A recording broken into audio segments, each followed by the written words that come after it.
Hello everyone, সবাই কেমন আছো? তো শুভ দুপুরের শুভেচ্ছা রইল। আজকে দুপুরবেলা রান্না করেছি কাটলেট বিরিয়ানি, ডিম বোনা, সাথে কুমড়ো ডুবো দিয়ে মাছ দিয়ে আলু দিয়ে রান্না করেছি এবং ভাতও করেছি। তো কুমড়ো ডোকাটা একদম নিজের হাতে লাগানো কুমড়ো ডোকা, আমাদের বাগানের।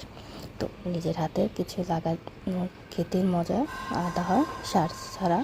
কুমড়ো ডোকাগুলো খুবই নরম নরম ছিল। তো এখানে আমি কাঁঠার আলু ভাপিয়ে ভেজে নিয়েছি আর মশলাটা রেডি করে ফেলেছি।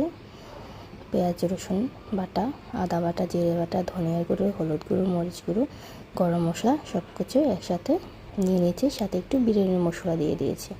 তো এখানে পেঁয়াজগুলো ভাজা হয়ে গেছে, পেঁয়াজ, তেজপাতা, শুকনো মরিচ। এখন হালকা একটু ভেজে মশলাটা আমি দিয়ে কষিয়ে নেব। তো জানি না তোমরা কীভাবে কাঁঠালের বিরিয়ানি রান্না করো, তবে কাঁঠালের বিরিয়ানি খুব স্বাদ, যে ট্রাই করলে বলতে পারো। মশলাটাকে প্রায় 2-3 মিনিট মৃদু আঁচে কষিয়ে নিতে হবে। এখন একটু ঢাকা দিয়ে দিয়েছিলাম জল দিয়ে।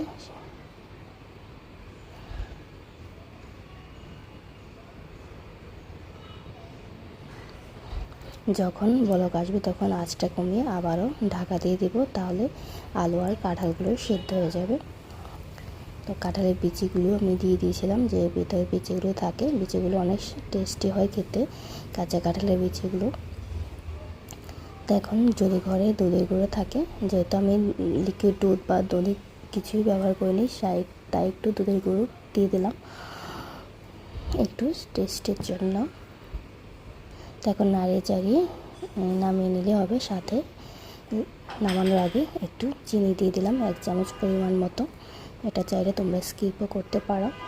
তো এখন আমি আবারও পেঁয়াজ কাঁচামরিচ দিয়ে দেবো ফোলানোর জন্য।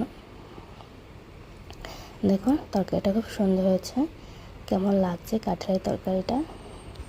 এটা রুটি দিয়ে খেতে বেশ লাগবে, রুটি দিয়ে হোক বা লুচি দিয়ে হোক, অনেক ইয়ামি লাগবে। তো চালগুলোকে আমি 2-3 মিনিট মতো ভেজে নেব। ভেজে পরিমাণ মতো লবণ দিয়ে দেবো।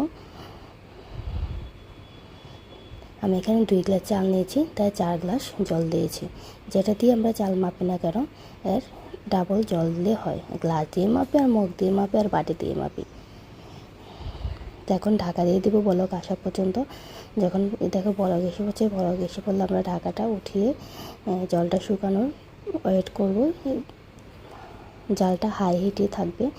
যখন এরকম প্রায় ঘন হয়ে আসবে, তখন আমি কাঁঠালটা